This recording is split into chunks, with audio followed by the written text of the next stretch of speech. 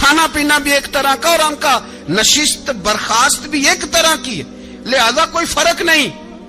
حضرت ابو ہریرہ کہتے ہیں میں لے کے آیا اور جناب عمر کو جب میں نے کچی زمین میں تامت سمیٹ بیٹھے دیکھا تو میں رو پڑا۔ میں نے اس مصر سے آنے والے کو کہا تو اس کے جلوے دیکھ، اگر اس کی ذات میں اتنا حسن ہے تو محمد عربی کا مقام کیا ہوگا؟ یہ مقام غور ہے، مقام غور۔ 10 محرم کو لوگ دیگے پکائیں گے نا؟ نہیں پکانی ہے؟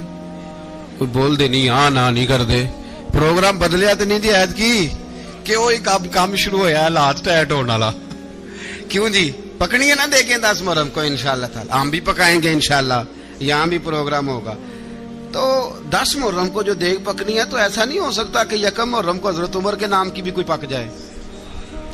اگر امام حسن حسین کے نام کی دیگیں پکے تو جو امام حسن حسین سے پیار کرنے والے ہیں، جو امام حسن حسین سے، ہم لوگوں نے بھی عجیب رٹا اپنایا ہے نا، ہم لوگ بات کا ایک پہلو دیکھتے ہیں دوسرا نہیں دیکھتے۔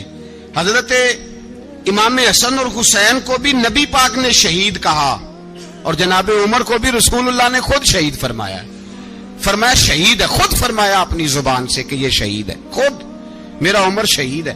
تو ان کے نام کی دیگ نہیں پکنی چاہیے، اس طرف نہیں ہماری توجہ ہونی چاہیے۔ اور اہل بیت نبو، یہ بات میں پہلے بھی کرتا ہوں، آج پھر کرنا ضروری سمجھتا ہوں، اہل بیت کا پیار سن لو کان کھول کے، اہل بیت کا پیار اگر ہمیں کسی نے سکھایا ہے تو سیدنا عمر فاروق نے سکھایا ہے۔ اہل بیت نبوت کی محبت اگر کسی نے سکھائی ہے تو کس نے سکھائی ہے؟ بول کے بتائیے، حضرت عمر نے۔ اہل بیت کا پیار ہمیں حضرت عمر نے بول کر کے سکھایا ہے۔ بھائی یاد رکھیں، کسی کی طاقت نہیں تھی دم مارنے کی حضرت عمر کے سامنے، طاقت ہی نہیں تھی، کیسر و کسرا کانپ جاتے تھے، جرأت ہی نہیں کرتے تھے حضرت۔ اور ہمارے تو تعلقات بڑے ہیں نا غیروں سے۔ حضرت ابو موسیٰ اشعری رضی اللہ تعالیٰ عنہ فرماتے ہیں میرا منشی سائی تھا، وہ کاتب کہتے تھے وہ لوگ، میرا حساب کتاب عیسائی تھا۔ تو فرماتے ہیں ایک دن میں نے وہ سارا حساب کتاب لین دین کے حضرت عمر کو دکھایا تو فرمانے لگے جس نے لکھے ہیں اس کو بلاؤ۔ کہنے لگے حضور مسجد نہیں آ سکتا۔ کیوں نہیں آ سکتا؟ کہنے لگے وہ عیسائی ہے۔ کہتے ہیں حضرت عمر جلال میں آ گئے، آپ فرمانے لگے جنہیں رب دور کرتا ہے تم کیوں قریب کرتے ہو؟ جنہیں اللہ دور کرتا ہے۔ فرمایا تم غیروں کو اگر عہدے دو گے تو اپنوں کا کیا بنے گا؟ اگر تم غیروں کو عہدہ دو گے تو اپنوں کا۔ یہ سوچ ہے جو آج برما کے مسلمانوں کے لیے بھی ضروری ہے۔ کہا اگر تم غیروں کو عہدہ دو گے تو اپنوں کا۔ ہم نے غیروں کو عہدے دیے تو دیکھا نا اپنے کس طرح کاٹے جا رہے ہیں۔ غیروں کو جو عہدے دے دیے جرانے سارے غیروں سے، روز دعویٰ ہوتا ہے چین ہمارا سجن ہے، چین ہمارا دوست ہے۔ او بھائی دوست ہے تو اس سے کہو نا کہ برما تو تمہاری ایک چھوٹی سی ریاست ہے، چین کے بغیر تو وہ سانس بھی نہیں لے سکتا، اس کو کہو نا اس حکومت پہ دباؤ ڈالے۔ لیکن ہم لوگوں نے غیروں کو عہدے دیے تو اپنے پس گئے۔ حضرت عمر کہتے تھے ذمی کا ہم ادب کریں گے، ذمی کافر کا ہم، ایسا کافر جو مسلمان ریاست کو قبول کرے، بدامنی نہ پھیلائے۔ ایک آدمی کو آپ نے دیکھا آنکھوں سے نابینا ہے اور بھیک مانگ رہا ہے، تو حضرت عمر کو نظر آ گیا، فرمایا کون ہو؟ اس نے کہا میں یہودی ہوں۔ فرمایا بھیک کیوں مانگتے ہو؟ کہا جب تک تندرست تھا مسلمانوں کو جزیہ دیتا تھا، بوڑھا ہو گیا ہوں کیا کروں؟ حضرت عمر نے گھوڑے کی پشت پہ بٹھایا کافر کو، گھوڑے کی پشت پہ بٹھایا اور بٹھا کے مدینے لائے۔ حضرت علی شیر خدا وزیر خزانہ تھے، فرمایا علی اس کا وظیفہ جاری کرو۔ کہا یہ کون ہے؟ فرمایا یہ یہودی ہے لیکن یہ ہمیں جزیہ دیتا رہا، بوڑھا ہو گیا بیچارہ، بھیک مانگنے پہ مجبور ہے، ہماری حکومت کے اندر رہتا ہے، اس کا پورا وظیفہ جتنا خرچہ اتنا وظیفہ لگاؤ۔ حضرت علی کہتے ہیں میں وظیفہ لگا رہا تھا اور وہ میرے نبی کا کلمہ پڑھ رہا تھا، وہ رسول اللہ کا کلمہ پڑھ رہا تھا۔ یہ مزاج، یہ نہیں کہ کافر۔ حضرت عمر نے گورنروں کو خط لکھے تھے کہ زبردستی کسی کو مسلمان نہیں کرنا، جہاں ان کی عبادت گاہیں بنی ہو گرانی نہیں، کوئی مندر کوئی گرجا ضائع نہیں کرنا۔ اسلام سب کو جینے کا موقع دیتا ہے، پر بے ایمانو ظالموں بدذاتوں تمہیں یہ کہتا ہے کہ ہم تمہیں جینے کا موقع دیتے، تم بھی مسلمانوں کو جینے کا موقع دو۔ یہ جہاں بستے ہیں جہاں رہتے ہیں انہیں وہاں جینے کا موقع دو، انہیں بھی اللہ اکبر کہنے کا موقع دو، انہیں بھی قرآن پڑھنے کا موقع دو، انہیں بھی رسول اللہ پر درود پڑھنے کا موقع دو۔ ہمارے ملک میں عیسائی اپنی مرضی سے کھلے عام تبلیغ کرتے ہیں. یہاں تو چینل چلائے ہیں عیسائیوں نے. کسی مذہبی جماعت نے کبھی جلوس نکالا ہے کہ عیسائیوں کا چینل بند کرو؟ بولے نکلا ہے کہ نہیں نکلا؟ کتنے ظلم کی بات ہے. ہم جب غیر کو اتنا تحفظ دیتے ہیں. ہم نے دیکھا ہے, مجھے 20 لوگوں نے عید پہ ٹیلی فون کیے کہ عیسائیوں کو قربانی کا گوشت دے لیں, مجبور ہیں جی, دروازے پہ آ گئے ہیں, ہمارے کام کاج کرتے ہیں. 20 لوگ. عام آدمی کے دل میں ان کا اتنا جذبہ ہے, وہ مسائل کا بیان کرنا ایک علیحدہ بات, لیکن ہمارے دل کافر کے حق میں بھی نرم ہو جاتے ہیں. تم کس قدر زیادہ بےایمان ہو اور کفر کس قدر زیادہ ذلیل ہو گیا ہے کہ مسلمان کے حق میں نرم ہوتا ہی نہیں. اور اس سے بڑے ذلیل وہ ہیں جو ان ذلیلوں کے سپورٹر ہیں. وہ کسی عرب ملک کے حکمران ہو یا کسی اور جگہ کے, وہ بڑے ذلیل ہیں جو ان ذلیلوں کے سپورٹر ہیں, جو برما کی بچیوں کے قتل پر اپنی حکومتیں چمکا رہے ہیں. انہیں شرم نہیں آتی. اس قدر مسلمان تڑپا ہے, لیکن ان بے غیرتوں کو ذرا ہوش نہیں آئی. اور یہ ان کے کماش, ان کے دلال جو ہر جگہ ان کی سپورٹ کر کے اپنی حکومتیں قائم کرتے ہیں, بے ایمانوں کو پتہ نہیں کہ کب ان پر اللہ کا عذاب اترے گا اور کس طرح ان کے پرخشے اڑیں گے. تمہیں اپنی ذلت اور رسوائی نظر نہیں آ رہی کہ زمین کس طرح تمہارے لیے تنگ ہو گئی ہے؟ اس سے زیادہ اور تمہاری رسوائی کیا ہوگی؟ ڈرو اللہ سے. اور یہ تو دنیا کا عذاب ہے. ان بطش ربک لشدید. میرا رب کہتا ہے قیامت تو قائم ہونے دے. اتنا سخت تیرے رب کی پکڑ ہے, اتنی کسی دوسرے کی ہو سکتی؟ یاد رکھیں اور تھوڑا احتیاط کریں. ہم سب لوگ بھی, جو ہم لوگ آدھی زبان بول کے بھی ان کی سپورٹ کرتے ہیں, اب شرم آنی چاہیے ہمیں ان حکومتوں کی سپورٹ کرتے جو مسلمانوں کی لاشوں کے اوپر حکومتیں قائم کرتے ہیں. شرم آنی چاہیے. بہرحال بات دور نکل جائے گی اور میں اپنے مضمون پہ رہتا ہوں. اہل بیت کا پیار اگر سکھایا ہے تو جناب عمر نے سکھایا ہے رضی اللہ تعالی عنہ. امام حسن ملنے, آپ یقین کریں میں جب اس واقعہ کو پڑھتا ہوں تو میرا دل جھوم جاتا ہے. میں کہتا ہوں یار, ڈاڈا ہونا اپنی جگہ پہ, عشق ہونا اپنی جگہ پہ, انسان کا باوقار ہونا اپنی جگہ. جہاں کھڑے ہونا تھا وہاں یہ کھڑے ہوتے تھے, اور جہاں جھکنا تھا وہاں یہ. ان لوگوں میں اقبال نے کہا تھا تیری نگاہ ناز سے دونوں مراد پا گئے, عقل غیاب و جستجو, عشق حضور و اضطراب. جہاں اگر آیا ہے سامنے کیسر و کسرا تو عمر جیسا دلیر کوئی نہیں. اگر سامنے آیا ایران کا بادشاہ تو عمر جیسا تگڑا کوئی نہیں. اگر آیا ہے سامنے غسان کا بادشاہ تو عمر جیسا عادل کوئی نہیں. لیکن اگر علی کا بیٹا آیا ہے, اگر فاطمہ کے لال پارے آئے ہیں, تو پھر فاروق اعظم سے جیسا محب کوئی نہیں, پھر ان سے جیسا پیار کرنے والا کوئی نہیں. اندر بیٹھے ہیں جناب عمر, اندر تنہائی میں کچھ وزیروں سے گفتگو ہو رہی ہے, میٹنگیں جاری ہیں. آپ کے بیٹے ملنے آئے جناب عبداللہ ابن عمر. ابا جی ملنا ہے. بات ٹھہرو, بات کر رہا ہوں, کوئی نہ اندر آئے. صاحبزادہ باہر کھڑا ہے. تھوڑی دیر گزری تو امام حسن بھی آ گئے. کون آئے؟ آپ کو جو ملے گا امام صاحب کا نام لینے سے, وہ سردار ہیں جنتیوں. کون آئے؟ سارے بولیے. امام حسن. تیری نسل پاک میں ہے بچہ بچہ نور کا, تو ہے نے نور تیرا سب کرانا. امام حسن آئے تو حضرت عبداللہ ابن عمر کو دروازے پہ کھڑے دیکھا. کہا امیر المومنین کہاں ہیں؟ کہنے لگے حضرت عمر کے بیٹے. کہنے لگے وہ اندر بیٹھے, کچھ میٹنگ ہو رہی ہے, اور انہوں نے کہا کوئی اندر نہ آئے, لیکن آپ جانا چاہیں تو چلے جائیں. آپ جانا چاہیں تو, تیری نسل پاک میں ہے بچہ بچہ نور, آپ جانا چاہیں تو چلے جائیں. تو انہوں نے کہا جب آپ باہر کھڑے ہیں تو مجھے کوئی اتنا ضروری کام نہیں, اور ابھی زور کی نماز تھوڑی دیر میں ہوگی, میں مسجد میں مل لوں گا امیر المومنین سے. یہ بات کہہ کے امام حسن چلے گئے. یار اتنی بڑی بات نہیں تھی, اتنی بڑی بات نہیں تھی. میرے استادوں کا بیٹا بھی آئے تو کہا ٹھیک ہے جی وہ سوئے ہوئے ہیں, تو کوئی غرض نہیں یار, میں ٹھہر کے آ جاؤں گا. کوئی بڑی بات نہیں تھی, دیکھا جائے تو بڑی بات نہیں تھی, پر بات بہت بڑی تھی اس لیے کہ یہ خالی حسن نہیں, یہ حسن ابن علی ہے, یہ حضرت فاطمہ کے لخت جگر. حضرت عمر باہر نکلے. عبداللہ ابن عمر سے پوچھا کوئی آیا تو نہیں؟ تو کہا حضور امام حسن آئے تھے. تو کہا پھر شہزادے کو اندر کیوں نہیں بھیجا؟ کہا میں نے کہا تھا. وہ کہنے لگے اگر امیر المومنین مصروف ہیں تو میں ظہر میں مل لوں گا. حضرت عمر رونے لگے. فرمایا بیٹے تو نے اچھا نہیں کیا. پھر مسجد نہیں گئے,